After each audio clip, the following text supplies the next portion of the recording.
Ladies and gentlemen, welcome back. And this episode, here we go, dude. Here we fucking go. I gotta do this one because Kodak said to scrap the last one, so there might be bits of that shit sprinkled in here somewhere. Don't know. Bit of a hybrid episode, probably.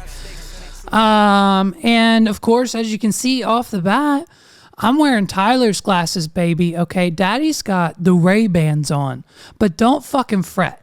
Okay, because you know what I did? I text Tyler, and he said, this is word for word. You can see the quote on the screen. There might be audio of him saying it. If there is, I'll play it now. Hey man, it's cool if you wear my glasses for your podcast episode. It would go banging with that Britney Spears shirt you got. But the quote's on the screen, so I mean, you can't really fake a quote. He said his words, Levi, I really want you to wear those Ray-Ban glasses that I accidentally left at your house 3 weeks ago because I think they go perfectly with your Britney Spears t-shirt for the next episode of the What Are We Doing podcast. So that's where we're at. And here we are. It's another fucking episode. And what better way to start this episode than with another wonderful fucking transition to 2-minute news. And what I want you guys to realize as I'm reading this entire article, trust me, I will be reading it in its entirety. But what I want you to realize is that, one, someone had to think about this. B, it actually happened. C, someone got paid to put this online. And 4, someone got paid to report on it on the TV. And probably in person and on the scene and wherever this happened and over there. And another person got paid to edit the article and look at it and approve it. Probably their boss. Here we go. Cows on the loose temporarily close I-81 in Pennsylvania. We know exactly where that is. We drive on I-81 every single day. 3 cows temporarily shut down at Cumberland County Highway on Tuesday. The cows fell off a trailer traveling on I-81 in Carlisle, Pennsylvania Tuesday afternoon and began roaming on the road. Holy shit, it happened right down the street. What are we doing with the cows, dude? I-81 was closed in both directions as Pennsylvania state troopers got the cows off the highway and into a fenced area. Police said at least 2 cows suffered minor injuries, and I-81 was reported open shortly after. And that's the end of the article, and that's what's going on in the state of Pennsylvania. We have no other problems. We have no other issues. No other mandates to deal with. No schools are freaking out. No one's worried about the mask anymore. The only concern that we've had in Pennsylvania this fucking week, because we're recovering from the corn on pizza debacle last week, okay? The only concern that we have in this state this week now is the cows. Thank God, 2 out of the 3 only suffered minor injuries. So part of the scrapped project, or part of the scrapped episode with Kodak that we did a couple of days ago, we shortly and very abruptly talked about NFTs and how he doesn't like them and how he doesn't really get it or think that it's worth anything. Here, you know what? Here's the clip of Kodak giving his opinion on NFTs and cryptocurrency. I'm not hating if you are an average Joe and can get in there and make some money real quick. Get in there, make your money. Hey, average Joe just turned into a millionaire. Straight up, you just played the system for high five. You did it. But let's call it what it is. That's what it is. That's what it should be. If you can get real money in your bank account from playing the system real quick and playing this whole NFT game and crypto game, cool. You got real money from that. But get your goddamn real money out as soon as possible. That's how I see it. And I also see it as, if you disagree with me right now, you're probably a crypto dude. My term, I'm coining it. You're a crypto dude. And you think you're one step ahead of everybody goddamn else. You ain't, buddy. Some of us are one step ahead of you, and we know to stay out of it altogether. How do you feel about that? Because you are a crypto dude. I just bought more Bitcoin this morning. Why? Why Bitcoin? Because it's down to like 38 grand. And anyone listening, here's how you can make $120,000 a year. I'm talking six figures, more than six figures, more than twice most of your friends' salaries. I'm going to tell you how you can make $120,000 a year as an independent artist in 2022. Okay? Here's how it works. NFTs. Say it with me. NFTs. That's it, dude. Let's break it down. All you need as an artist is 10,000 dedicated fans. So if getting 10,000 dedicated means you need 50,000, you know what I mean? Or you need 100,000, or 10,000 is the exact number you need because you know each one of those people is ride or die for you. However you get those 10,000 people, you need 10,000 yeses for this to work. And that's easy because the internet exists. I just got 150 Twitter followers yesterday, okay? So if I can get 150 in one day, you as an artist who's producing probably some of the greatest music in your area, let alone your state, let alone the country, you can get 10,000 people to rock with you, okay? So that's your first step. So if you don't have that, obviously work, grind, release music, do what you got to do.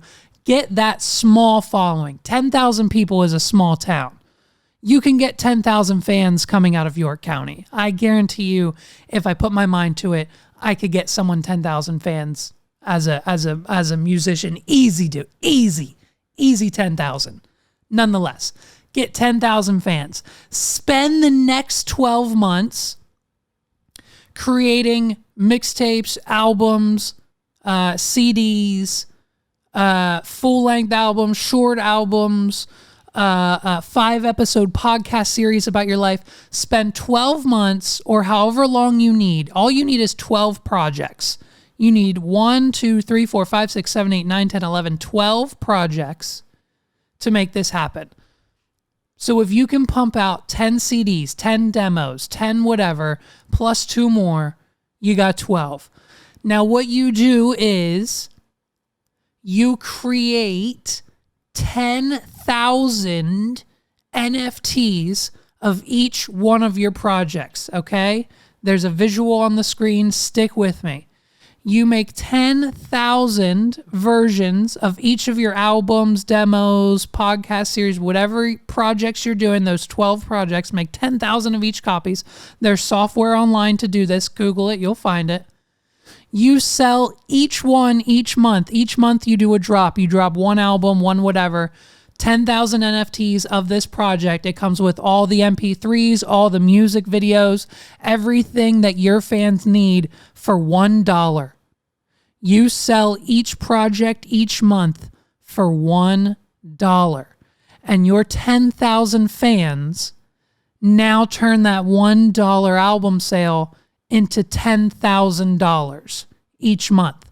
Why are they doing this? Because they're not only receiving the music and the files and the MP3s and the behind the scene videos and the music video files that you include with the digital download, but because they're NFTs, you bake into the smart contract that every time they resell these NFTs to new and future fans and people who missed the drop and missed out and did this and that and whatever, they get a 20% royalty on every time that NFT is resold.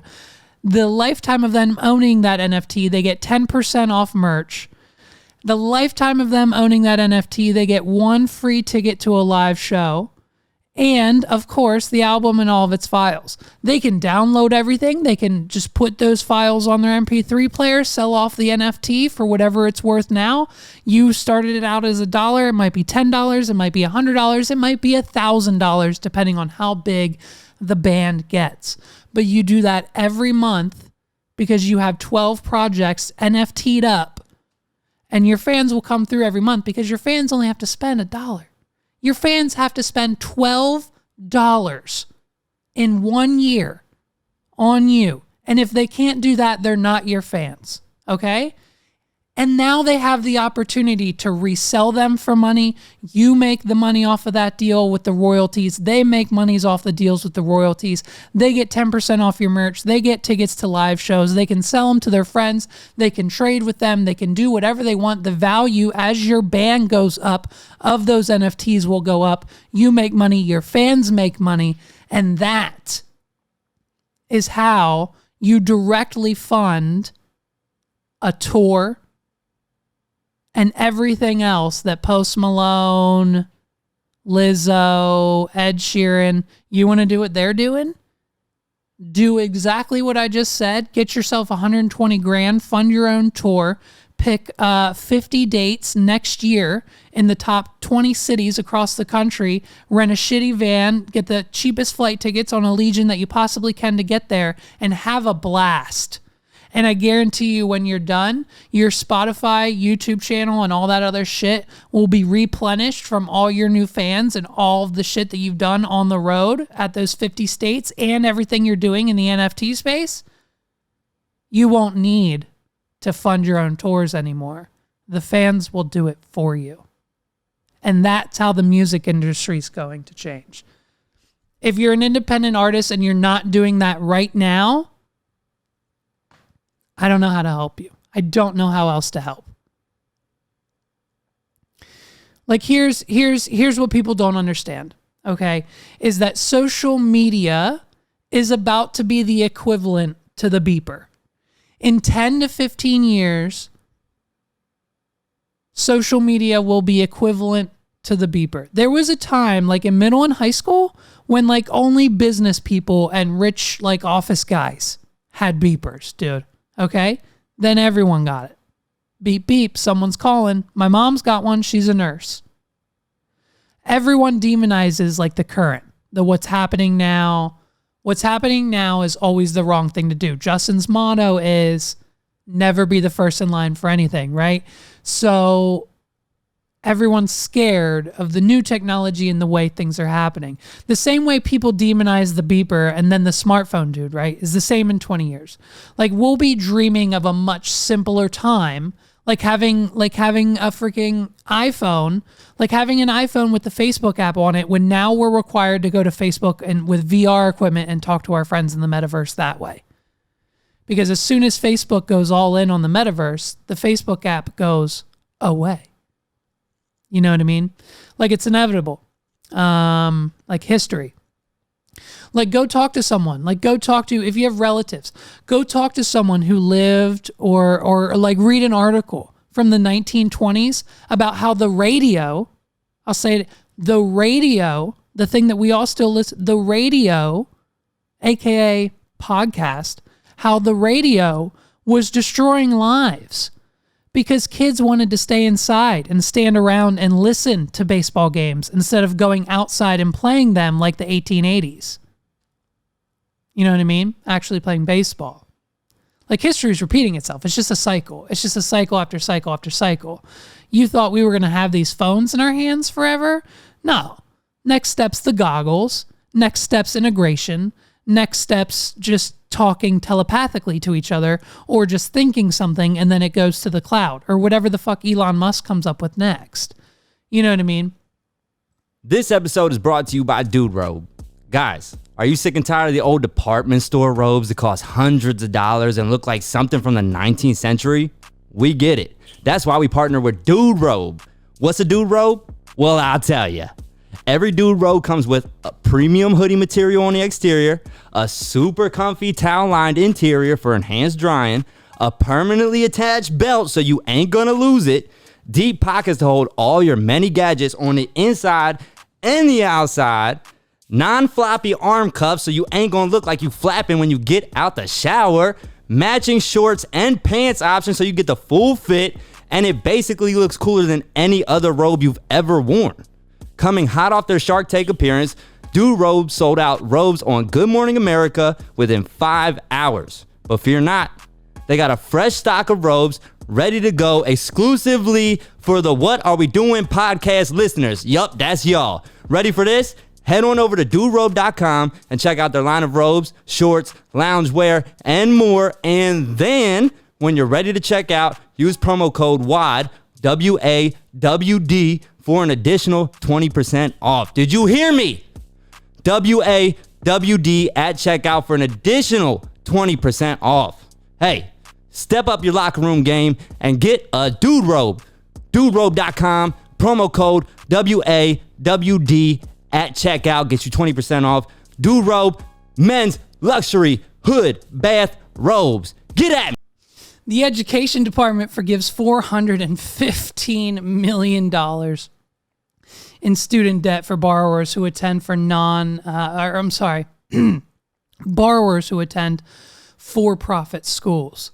Let me say it again. The education department forgives $415 million in student debt from borrowers who attended for-profit schools. Let's read the article, shall we? Just a little bit. The U.S. Department of Education has announced that it will cancel the student loans of nearly 16,000 borrowers who attended certain for-profit schools, including DeVry University. The relief comes out at $415 million in total.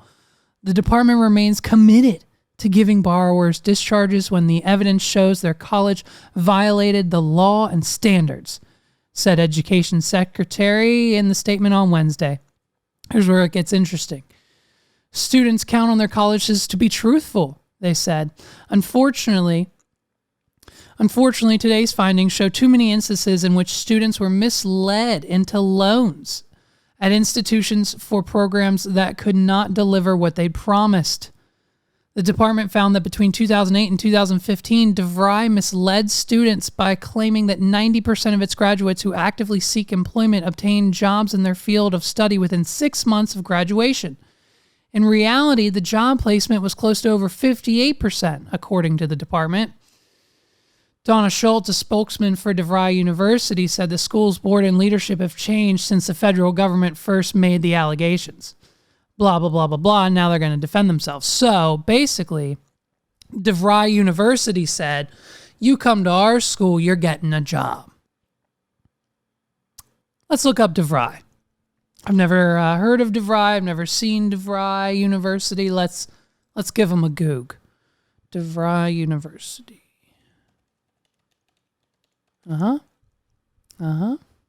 DeVry programs built for life. Oh, they're still open. Okay. So even though we're relieving the debt of all these students, the school is still open. And okay, this looks nice. Looks expensive. I mean, it's a for-profit school. I'm sure it is expensive. I'm sure this is kind of like,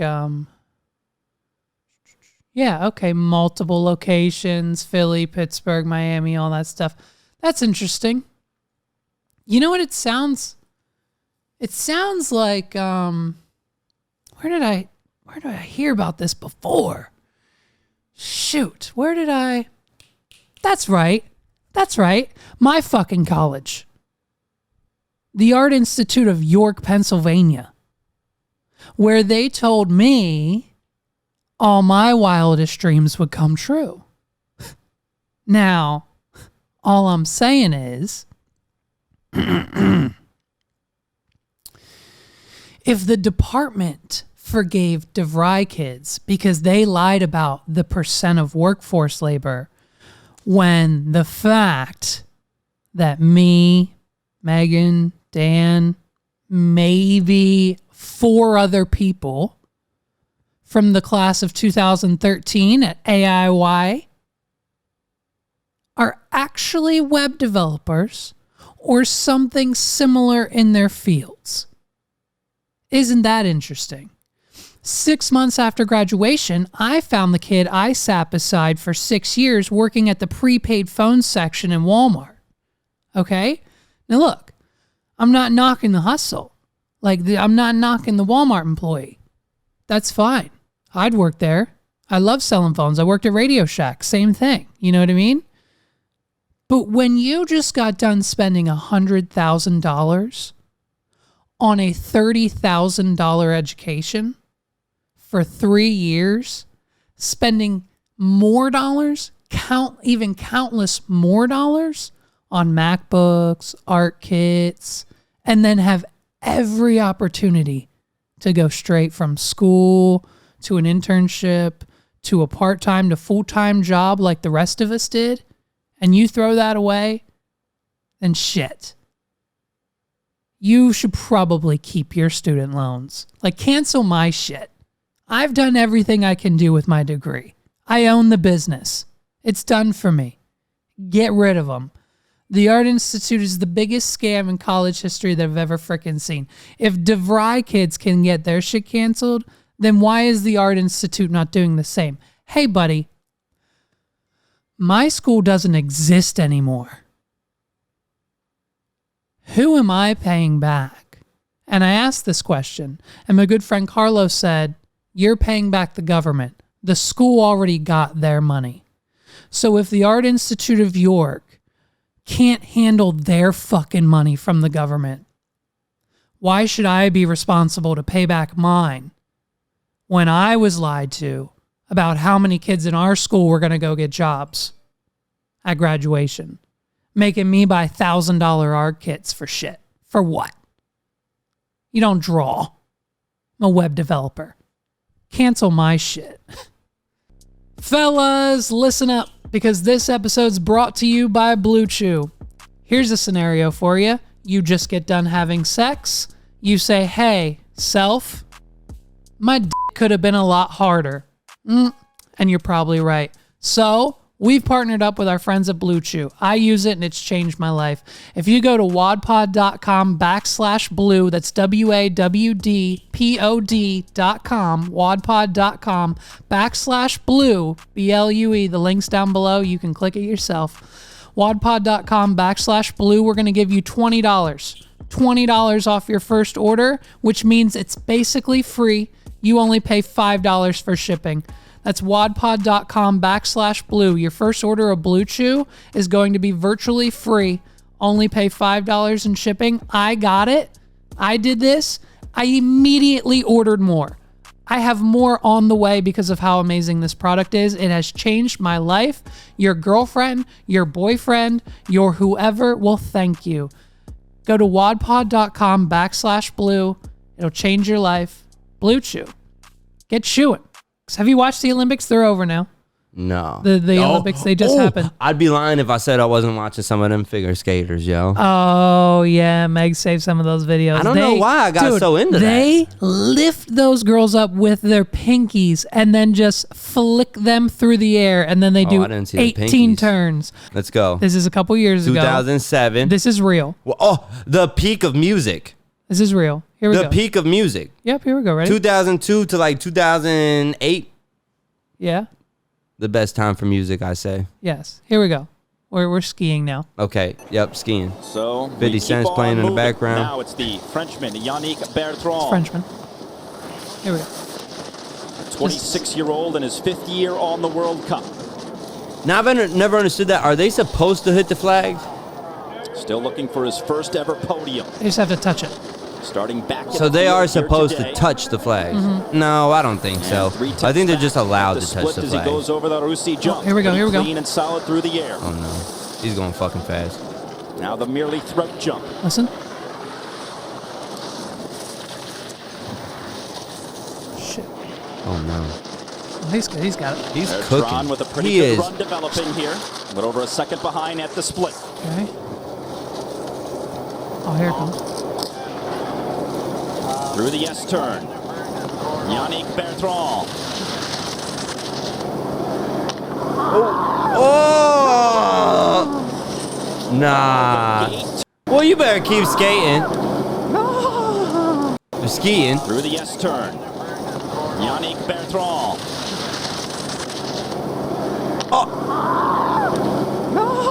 The scream. The scream. The scream. For YuKnwDat, and you could hear it. You could hear it. And if you're a man, you could feel it. Wow. Watch this again. Oh, the Frenchman. Oh, monsieur. Oh my God. The announcer. Oh, monsieur. The announcer. So dude, it that just- scream. Dude, could you imagine like how fast you think he's going? At least like 50 or 60, right? At least 50. They're cruising down. You saw how fast he's going. Gotta be like 50, at least dude, 40, yeah. at least 50. 40, 50, And yeah, you for sure. smack those metal Which, poles that have been when sitting you in ain't the got a snow. metal box around you, right? is fucking fast. Let me tell you. Yeah. Here's a quick story, and I'll have screenshots on the screen, and then we'll wrap it up. So this is why I love Facebook, right? So I post this this video, and it's absurd. The page on Facebook is called 5-Minute Crafts for Your Kids. Okay, but they're taking like a penny and like welding it and like making a chain out of it, and like it's literally a 16-day process, not a 5-minute craft. Okay, but of course I said, hey, here's a fun craft to do with your kids because it's Facebook and it's funny. So then a couple people saw it. A couple people commented and was like, yeah, right. This would take my kids way more than 5 minutes. And then I responded and said, well, good for you. It took Ollie about 7, but good for you. So then this guy, Jimothy, tags me in this kids crafts video, like another page for kids crafts, but it was like this 16-layer like thing or whatever, and it just wasn't a kids craft. Okay, it's not. It's just clickbait. It's for views. It's whatever on Facebook. So Jimothy tags me in it and says, "Here you go, Levi. Here's another kids craft." So then I said, "Seems unlikely." It's a whole lot of money in this motherfucker. Now, nothing throws me over the motherfucking edge faster than when you go, yeah, can I get 6 McDoubles with only ketchup and only onions? And you can hear them go, as they're putting it in. I said, oh, make one more side, bruh. Listen, I didn't tell you to work at McDonald's. Yep. I didn't tell you to work at Sheetz. I didn't tell you to work at Burger King. I didn't tell you to work at the the car wash. Yep. I didn't tell you where to work. But you motherfucking worked there. Yep. So put a goddamn smile on your face and give me some goddamn service. Okay? Yeah, bro. Period. The last time we were just at McDonald's, Megs wanted, this was her exact order. She just gets a cheeseburger with only ketchup and onion. Or ketchup and pickles, I'm sorry. Cheeseburger, ketchup and pickles, that's it. Okay. We get it out of the bag. She's like, that seems thin. I'm like, yeah, it does. And she's like, oh, that's because it is. It was literally a patty and the bun. No cheese, no ketchup, no pickles. Oh, Jesus. Petty bitches. Petty bitches. I walk in up to the counter. I hand it to the girl. I said, I need cheese, ketchup, and pickles on this, please. She looks at it and says, cheese? That's a hamburger. And I said, no shit. It's supposed to be a cheeseburger. She thought she was schooling you, yo. And so then the guy. Hold on. So now. You don't see cheese on that bitch, right? Because that's a hamburger, actually. And so then the guy from the back making the burgers pops his head out and he's like, yo, shoot, whatever her name was, what's going on? And I yelled back, I said, I need a cheeseburger with only ketchup and pickles on it. And he said, okay, sir, bet. Made it in 10 seconds. I walked out the door. I said, this little girl. What are you giving me a hard time for, yo? Right. You got all the patties in a drawer back there. Right. Take 2 patties out the motherfucking drawer. Throw them on a goddamn bun. Put some cheese on it, a pickle on it. Throw some ketchup on it. Give me my shit. You just work at the register, yo. You ain't even taking the patties out the drawer. Ladies and gentlemen, thank you guys so much for watching another episode of the What Are We Doing podcast. Thank you to our sponsors this week, BlueChew and DudeRob. Thank you guys so much. Use your promo code WAD. You know the links are in the description. wadpod.com/links is all you need. My name's Levi. It's Kodak. You know that. If you didn't know that, now you know that. Except we don't do that no more.